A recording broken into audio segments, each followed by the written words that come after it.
as an employee, I would want to know that I can come and talk about those things, that they are normal, that I can get care for those, that it's not off limits to discuss, and that I have some leeway and some flexibility to take care of myself so I can be a great employee at work. From the executive side standpoint, I think it's all the things that we see in great employee health programs anyway.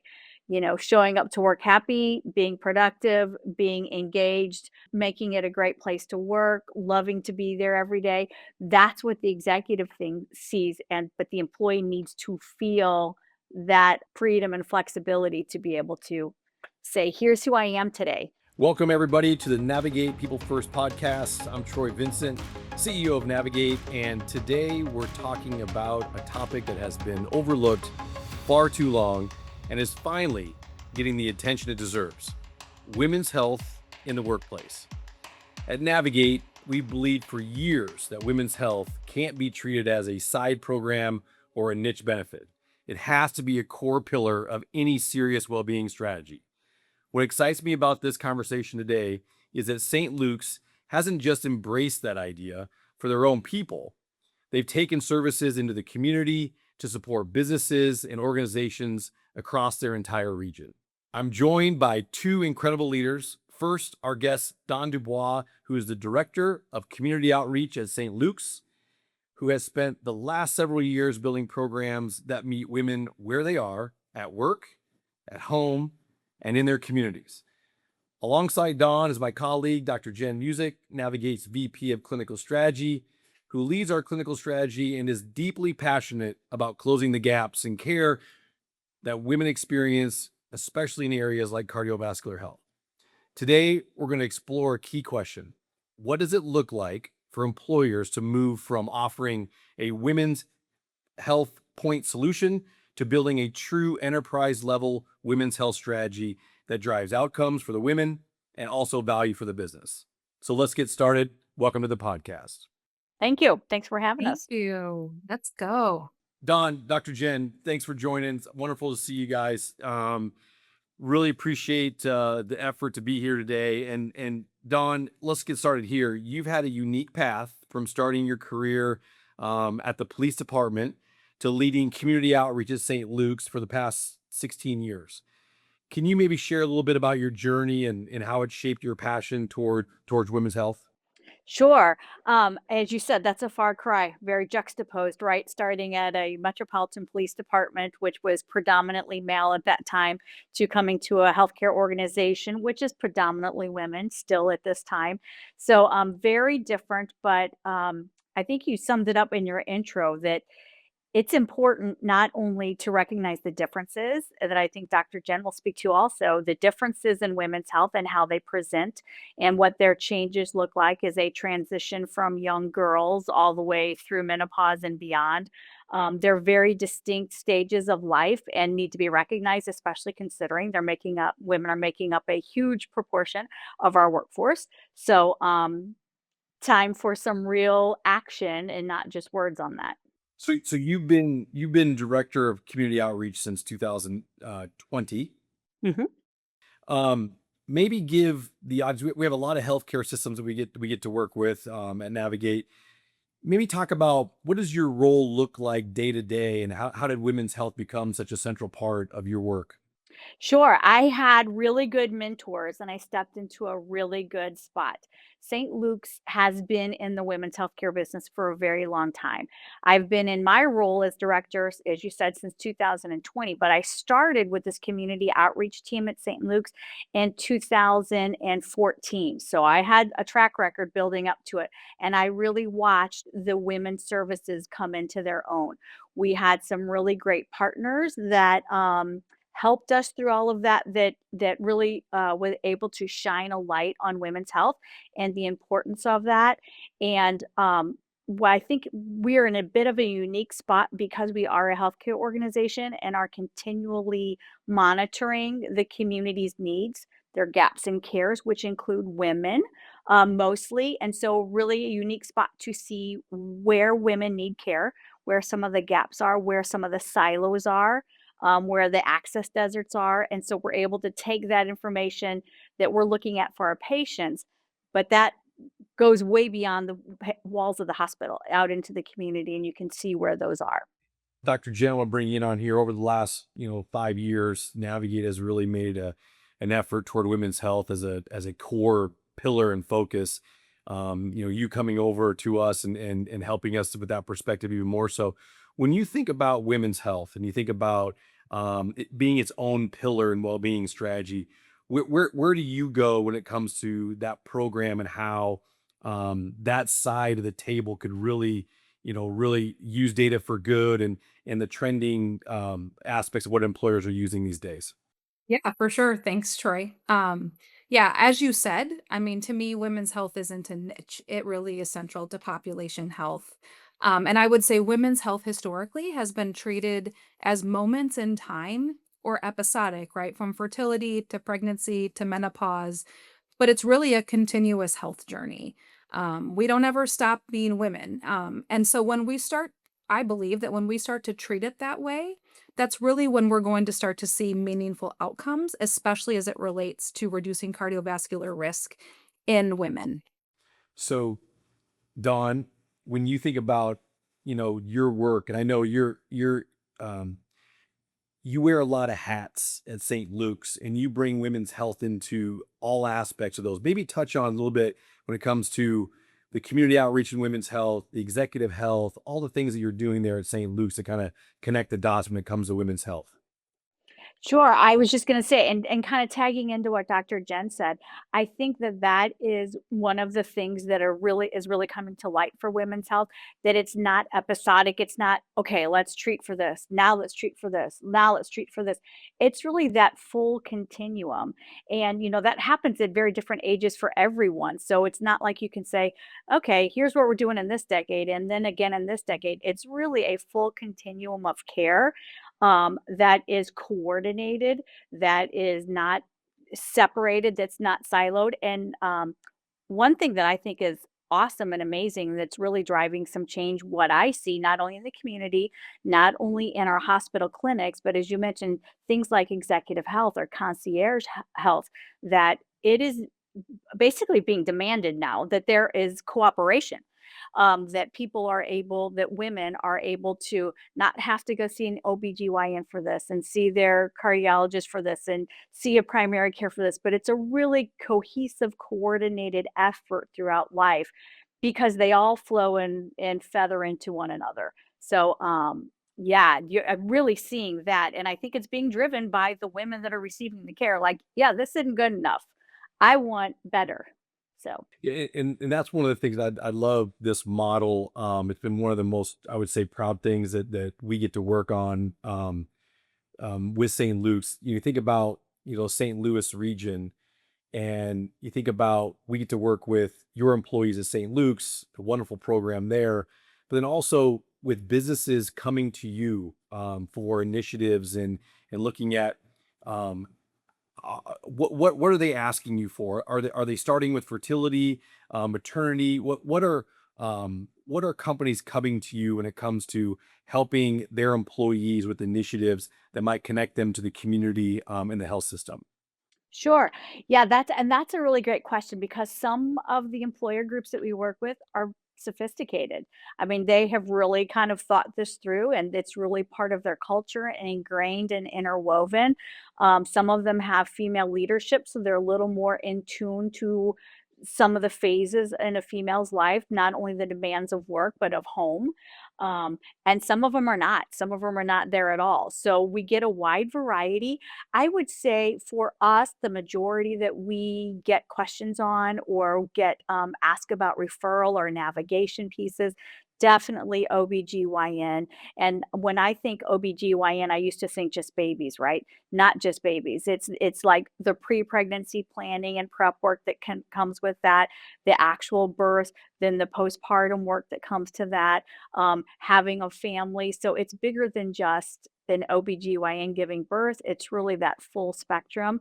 That is probably in the workforce, um, number one, and closely followed by, if maybe not overtaking number one, is the menopausal woman. And what do all of those symptoms and signs mean? And that is really something that has been understudied, under-resourced, and overlooked.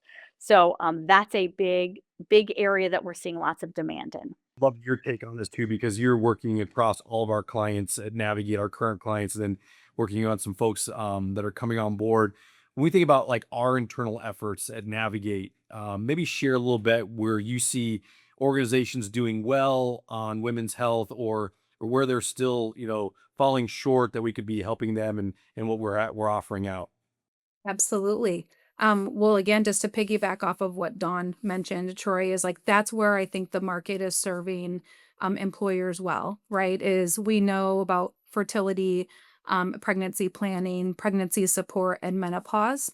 I think where the market really has some gaps and opportunity and really is fragmented solutions, right? So making sure that we're driving engagement, that's a challenge when these fragmented solutions kind of exist. They're not connected across the life stage. So again, back to like the continuous cycle, rather moving away from this episodic support to more of a continuous support model. And it's not really tied to outcomes at the moment. They're not in these women initiatives and solutions aren't really integrated into an employer's overall well-being program. And then to me, the biggest gap is the cardiovascular risk amongst females. Heart disease is the number one cause of death for women. Almost 1 in 2 women experience heart disease.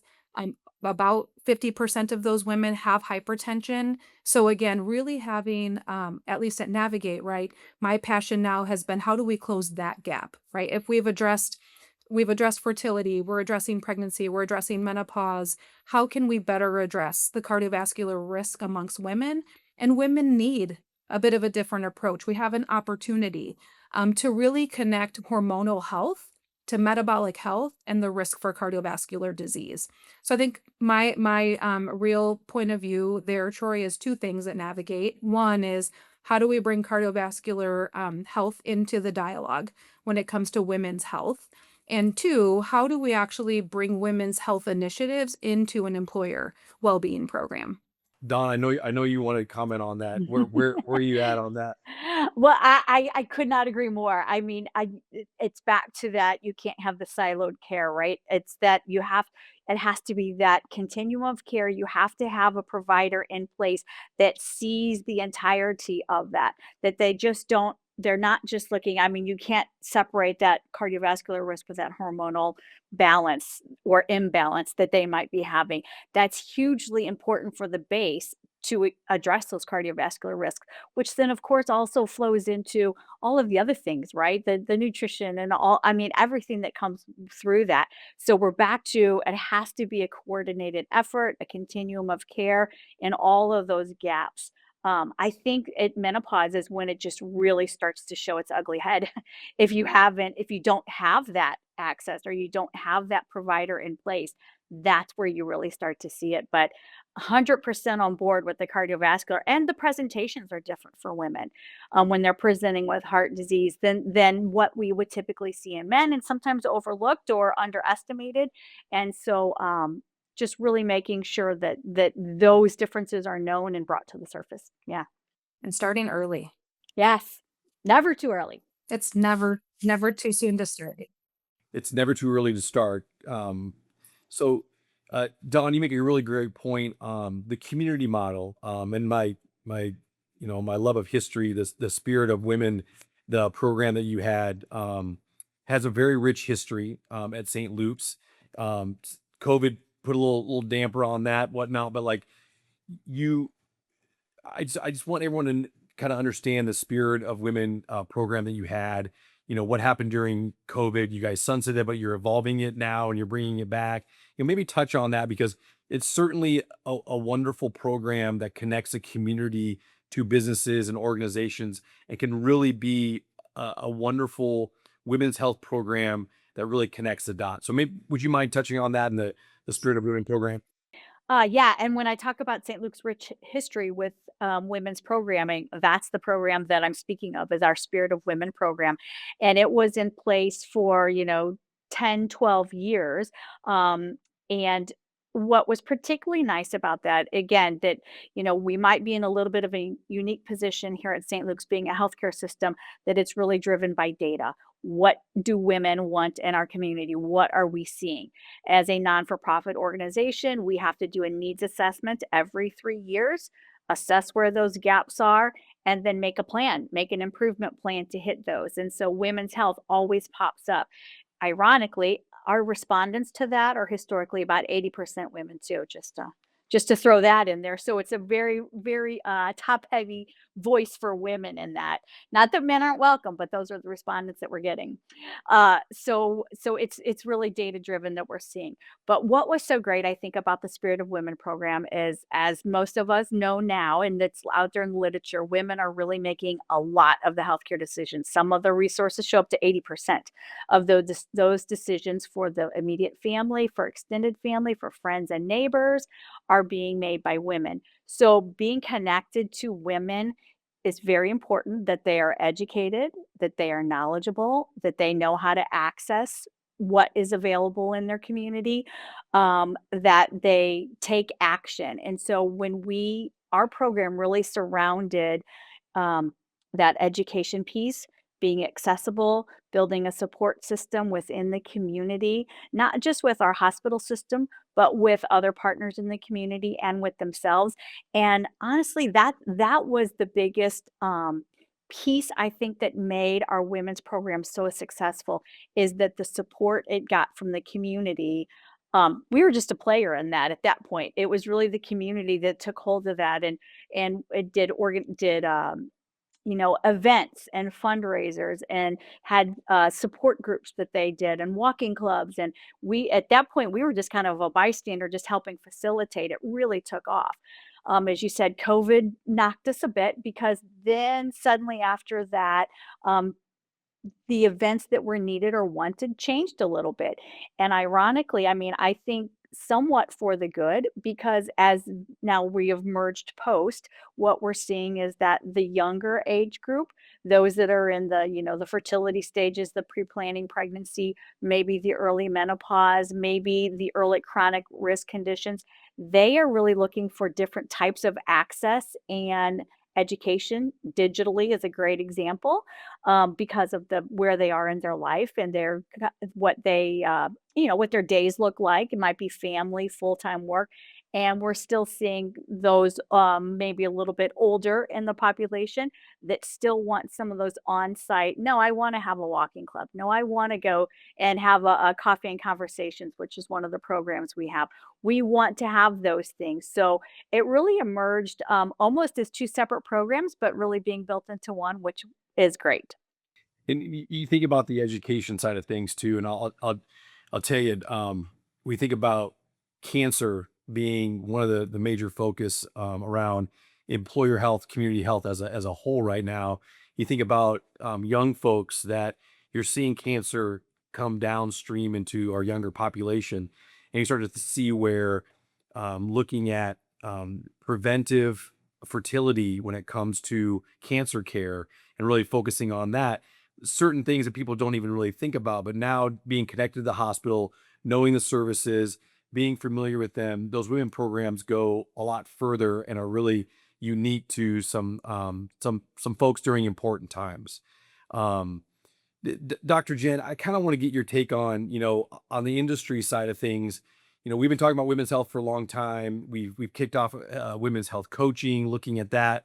Maybe touch on, um, the women's health coaching that we're doing, who it's serving, and maybe how does that sit inside the broader scope of how we're helping people on their well-being programming with our women's health coaching. Absolutely. I'm happy to talk about that.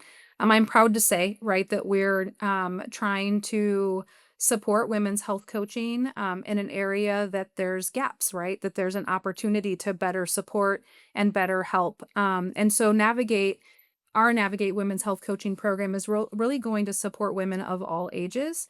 Again, back to what's available today is often very episodic. So let's not create another episodic support system. Women have enough of those really effective tools and resources available. So Women's Health Coaching at Navigate is going to support all women across their entire life cycle. Why is that important, right? We said it's never too early to start. If I'm a 23 or 24-year-old employee and my dad died of early heart disease, I may want to engage in women's health coaching to better understand what I can do today at 24 to make sure that I don't end up in that same situation. We often talk about, we go away to college and we gain freshman 15 in our 20s that might turn into additional weight gain, and understanding, right, the behaviors that become long-standing in our 20s and really increasing our risk for metabolic health issues and cardiovascular disease. So we want to support those women as well. Along with women that might have gestational diabetes, right? So if we take that as an example, women with gestational diabetes are at significantly higher long-term risk of type 2 diabetes and cardiovascular disease, but most solutions won't follow her kind of beyond pregnancy. So we can actually prevent the progression. Our program will be for her, or a female who is already experiencing risk factors for cardiovascular disease, or they have concerns or questions and really want to get ahead of things. It really is about preventing chronic disease specific to women, right? And really, again, back to that hormonal impact, really helping women understand how hormones play a role in metabolic health, from, obesity and achieving healthy weight, all the way to prediabetes and developing glucose imbalances. So really all about supporting women across the spectrum with or without risk factors, all in an effort to really help raise awareness, much like Dawn was saying, right? Educate, raise awareness, and really help to prevent the progression to cardiovascular disease. So I'm going to ask both of you this question. When you think about what does success look like when women's health is fully integrated into an organization, a company's well-being strategy? Maybe what would the employee feel? What would the executives like to see in the data? Like, what does that look like? What does success mean? Don, I'm gonna throw that your way first. Sure. And I that is a great question, right? Because I think from the end user, if I'm the woman in at the employee at the employer group, to me it would be someone I am at a place that I know that people understand what I need, that they understand, and this is a difficult one to say because I would think you would feel, understood, that there wouldn't be anything that would be off limits to come and talk about, like, right? I mean, some of those things that we're talking about when your hormones are imbalanced, that's kinda ugly. That doesn't always present well. Or when you are fearful that you are, gonna have a heart attack, or that you have high blood pressure, but you don't know how to take care of it.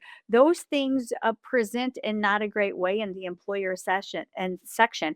So, as an employee, I would want to, know that I can come and talk about those things, that they are normal, that I can get care for those, that it's not off limits to discuss, and that I have some leeway and some flexibility to take care of myself so I can be a great employee at work. From the executive side standpoint, I think it's all the things that we see in great employee health programs anyway. Showing up to work happy, being productive, being engaged, making it a great place to work, loving to be there every day. That's what the executive thing sees, but the employee needs to feel that freedom and flexibility to be able to say, "Here's who I am today." It's fantastic. Jen, you want to add to that? That's a great response, Dawn, for sure. I think what that looks like is that we really are helping identify risk, personalizing the experience for these women in the workplace, and guiding them to the next best action, which really is a personalized level of support at the right time. And what that really feels like for the female is, I have improved symptoms that I'm reporting. I'm completing preventative care. I understand what my risk factors are. I'm addressing those areas of risk if I have any, or if I don't have areas of risk, I'm working with my health coach to prevent risk from occurring. And I feel heard, like Dawn said. I feel supported for an employer, what that looks like is a higher rate of preventative care completion for women. In addition to all the things that Dawn said, which are so massively important, is an engaged employee. When we look at the objective data, right, we've got good preventative care compliance, we've got biometric improvement, and we've got risk reduction that again reduces the risk of complications, cardiovascular disease, and even cancers, Troy, to your point. Hey, one of the things that we found out with our podcast is that we've got a lot of businesses that are just getting started in health and well-being, and thus means they're probably just getting started in women's health. So, Don, maybe touch on what are two or three building blocks that an HR person who's getting started in a well-being program in women's health, maybe one or two building blocks that across data or leadership sponsorship that might be in their programming that they want to really think about to get things off to a good start. Sure, and, we have several clients that are in that position now, and the first thing we always talk about is through your HR team, really take a full inventory of what you do have available and what benefits are out there. Um, Most of the times, there's more it's more robust than you think, and there's more options and more resources available, so take your inventory, see what you have, and then create a really good communication plan for those employees that it will affect, those women that those benefits will affect. Make sure that you have a good communication plan in place so that they know how to access those and how to use those, and monitor. Are they being used? You don't need to know who, but just, are they being used and they're out there? And if they're not, maybe that's time to readjust and take a look, which leads me to my second point is ask. Ask your employees, what do you all want? What do we need? Where are we short on some of these? Because if you have benefits are underutilized, maybe you shift them over. Maybe they didn't know they had those benefits. So just ask and assess. Which leads on the executive side of stewarding our budgets well, right? Is being able to do that resource audit, see what's being used, what's not, looking at that, being able to say, Doc, we need this when it comes to our programming. When you think about programming or measurement or that data, where does your head go on those building blocks, one or two that might be a good foundational start? I would definitely say, much like Dawn said, right, assess your resources, and then also understand what you're trying to accomplish, right? So, what does success in women's health, supporting your female employees, what does that look like in the long run? A year from now, 3 years from now, what has happened? So that you can back into how to use the resources you do have available, right? I think really understanding where you're going. Part of that too is understanding from, your female workforce, like what does that look like for them? But really making sure you understand what you're trying to accomplish so that you can properly assess your resources and then align them towards that objective. But if you have to start somewhere, I always start with preventative care and then start with risk identification. And those are pretty much the foundational blocks kind of regardless of gender, and then support your women with proper women focused resources and solutions. It's an important conversation. And I think the more that we have this, the more that folks, listen to this, the more that we see where, we can do more than just one-off campaigns. And we think about one-off campaigns, you certainly can learn from those. But if we think about that whole strategy, I think that's where, the value of having a great partner when it comes to St. Luke's, being in the community, being able to drive that.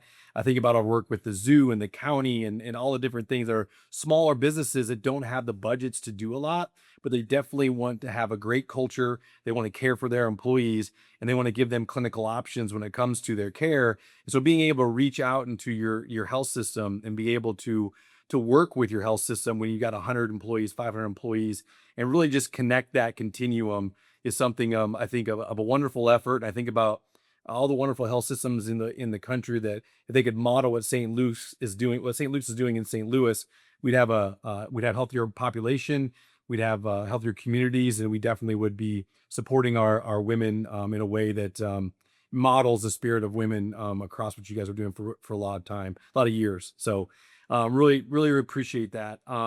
Guys, we've talked about what we're doing today, what we did in the past, what we're doing today, that leads up to my favorite part of the podcast is our best day ever.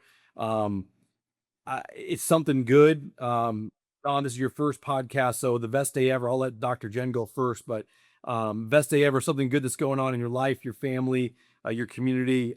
We just want to share that and end the podcast with a good. So, Doc, what do you got? Oh my goodness. My good is that we are gearing up for a celebratory May. My oldest daughter is graduating from the University of Iowa, go Hawks, and she's getting married. So she's trying to make her dad and I, yeah, completely crazy, but we are here for it and we are looking forward to it and we are in the thick of it. And yeah, gearing up for a really fun May. How you doing, Mom? You doing all right? You hanging in there? Yeah. Women's health coaching. I could use a little stress support at at the moment. Yeah. Let's connect, Jen. Yeah, okay, thanks, Dawn. Oh, yeah, and then I'm going to see Dawn in June, so I'm super excited about that. Don, what are you thinking? What's the best day ever? I was just gonna say, for me today, and this happened just this morning. I was rushing around. I had an early meeting, 7:30. It was raining. I couldn't find a parking spot. You know the scenario I'm talking about. Then I was running over to my office to make sure I could make it for another meeting. And I'm a little bit grumbly. And I get the privilege of working with our Adults with Down Syndrome Center. I see one of our Adults with Down Syndrome clients that smile, they would give the best hugs in the world, and they're like, "Dawn." I'm like, "Ah, what could be a better day than to slow me down and see this face and just the world is good." Yeah, I'll tell you what, I love that. That's one of my I know that parking lot, Don. And it's been fun running through the rain from the back. But yeah, the Albert Pujols facility that you have there for adult Down syndrome is one of the best in the country. And I had the privilege of being able to walk through there with you one time. And I just the passion, the care, and the individuals that are there and what you're doing for the community is one reason that this diehard Cub roots for that St. Louis Cardinal that's going on down there. But it's a wonderful place. Well, hey, I gotta say my best day ever is that my mom's gonna listen to this podcast, and so she's the one that likes this a lot. We get those great numbers from probably my mom and other folks' parents here in Navigate.